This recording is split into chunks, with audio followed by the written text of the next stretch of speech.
ले जाके लोगों कब्र में सुताई। करेला हिसाब जब फरिश्ता लोग आई, बेनमाजी बेईमान के होई पूरा धोआई। बेनमाजी बेईमान के होई पूरा धोआई। पहले अब्दुल रहीम भाई बात बसफाई। ओ दिन लौकी तो हर करनी कमाई, जया बाजे लगी सटका। भाई मुस्लिमीन करा पुख्ता यकीन, तू मिटावा दिल के खटका। न जाने कब आई मौत के झटका। एगो बिहारी तबलीगी बाबा, इसमें होंगे तो पिसियाइएगा नहीं, हम भी वही हैं। अब 4 महीना वक्त लगा के आए, उनको ईमान उनका बढ़ा। 4 महीने में ईमानी पैराग्राफ जब बढ़ा, मजबूती आई तो हुआ कि आलिम लड़की से शादी करेंगे। शौक पैदा हुआ, आलिमा से शादी करेंगे तो मेरे माँ बाप की खिदमत करेंगे, दीनदार हो। नशा हुआ, हम आलिम से शादी करेंगे, लड़की आलिमा होगी। बहरहाल ढूंढते ढूंढते मिली गई, शादी हो गई, घर में आ गई। जब घर में आ गई तो 6 महीना तक ठीक ठाक चला, जैसे आम शादियों में चल रहा है। 6-7 महीना के बाद तो हिसाब किताब लगी रहा है, चाहे यूपी का हो चाहे बिहार का हो। हमारे पास लोग आते हैं, मुफ्ती साहब जरा लौंग पे दम कर दीजिए, लौंग जरा देख दीजिए। कई जगह मैं गया तो लेके आ गया, आदत बनी हुई है, जरा लौंग देखते हैं। हमने कहा मानते हैं तो करा जरा देख दीजिए। हमने कहा सोने का लौंग लाया है कि चांदी का? तो करा ना वो किराना वाला लाए, किराना वाला लौंग तो बोरा का बोरा देखे। अरे पागल, 2 लौंग लेके आ गया। लौंग ऐसे खोला, मैंने देख लिया, मैंने कहा देख तो लिया, ले जा। कहा ना इस पे दम कर दीजिए। मैंने कहा हम तो नाक में दम कर देते हैं, तो लौंग की बात करता है, लेके आ। मैंने दम किया, कहा इसको ले जाए, खिला देना, 1 बात देना। तो कह रहा है इसमें कुछ दिख रहा है। बेवकूफ आदमी, ये कोई वीडियो कैमरा है, इसमें दिखेगा? लौंग है, इसमें क्या दिखता है? लोगों ने ऐसा बना दिया हुआ है कि उसमें दिखता, अब जहन बना हुआ है, दिखता। हमने कहा ये क्या है दिखता? इसको ले जाए, खिला देना, बांध देना। तो अब कह रहा है, मैं पूछा ये किसका है? तो कह रहा जानते हैं 3 दिन से हमारी बकरियां नहीं खा रही। का बेवकूफ आदमी, तू पहले बताना था कि बकरी का लौंग है तो मैं बकरी वाला दुआ पढ़ता। दुआ मैंने आदमी वाला पढ़ा है। आज तू बीमारी बकरी का लेके आ गया, मवेशी के डॉक्टर के पास चला जाएगा, घोड़ा का सुई आदमी को लगा देगा। तुम्हारा दिमाग खराब है। इसलिए बीमारी बनी हुई। तो वैसे ही हजरत को नशा चढ़ा था, आलिमा औरत से शादी करने की आ गई। 6-7 महीना ठीक ठाक चला, उसके बाद वो अपनी असल पे आ गई। कानून जानती थी शरीयत का। तो उसने कहा कि अब आपके माँ के साथ, आपकी बहन के साथ मेरा निभाह नहीं होगा। ये बड़ा जुल्म करती है। घर में 2 को खतरनाक औरत है, एगो सास और एगो ननद। यूपी का नहीं कह रहे हैं, बिहारी सास ननद की बात कर रहे हैं। यहाँ होगी तो खिसियाएगी नहीं। हमारे यहाँ सिस्टम अच्छा चल रहा है, यहाँ पता ना शरीफ लोग हैं, यहाँ का कुछ होता होगा। सास और ननद जिस पता है, अल्लाह महफूज फरमाए। हम तो समझे आप लोग बचे हुए थे, आप लोगों का भी वही हाल है। घर घर देखा एक लेखा।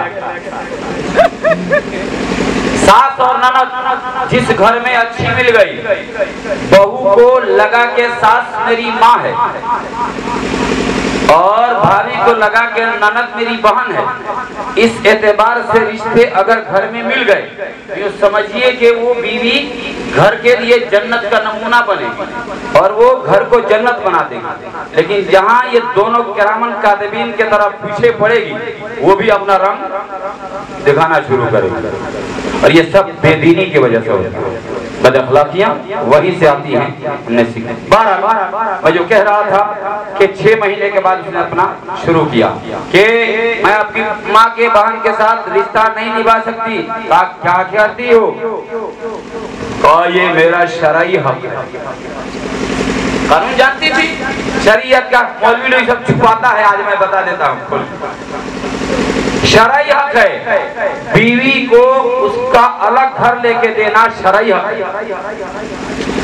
हमारे यहाँ भी लोग अलग होते हैं, लेकिन हमारे यहाँ अलग तब होते हैं जब कुर्ता पजामा फाड़ फूल के रेडी हो जाते हैं।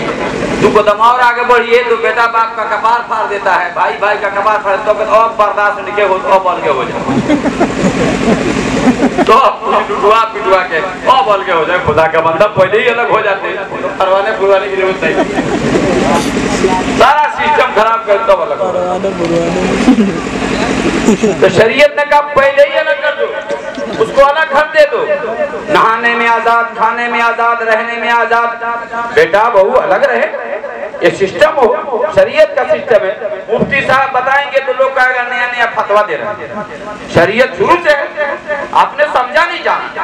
बहरहाल उसने कहा कि मेरा अलग घर लेके दीजिए, आपके इन फैमिली के झमेलों में मैं नहीं रहना चाहता। बहुत तंग हो गए, 6-7 महीना मैंने झेल लिया, अब आगे बर्दाश्त नहीं होता। वो पड़ गया मुसीबत में, वो तो जमाती आदमी ज्यादा जानने वाला है नहीं। 4 महीना लगाने के बाद मुफ्ती सईद साहब से मुकाबला शुरू कर दिया। अरे हम तो आ गए सीख के। अरे जिस मुफ्ती ने अपनी जिंदगी खपा दी है, उसकी जूतियों में 40 महीने लगा के भी मुकाबला नहीं कर सकते। सारी जिंदगी लगा दो तबलीग में, लेकिन उलमाए किराम की जूतियों में बैठना पड़ेगा तब जाके इल्म आएगा। आसान नहीं है। जितना आसान होता तो फिर अगर होता जमाने में हुसूल इल्म बेमेहनत, तो बस सारी किताबें एक जाहिल दो के पी लेता, और इसमें औरतें मुफ्तियां हो जाती, क्योंकि ये बड़ा माहिर है पीसने। बहरहाल उसने सोचा, वो तो परेशान हो गया, माँ बाप की खिदमत कौन करेगा? हालांकि बेवकूफी है, माँ का दूध बीवी ने नहीं पिया है, बेटे ने पिया है, तो माँ की खिदमत कौन करेगा? बेटा करेगा। बाप की जमीन जायदाद, उसके घर का वारिस कौन है? बेटा है, तो बीवी की खिदमत करेगी, बीवी की कपड़ा धोगी।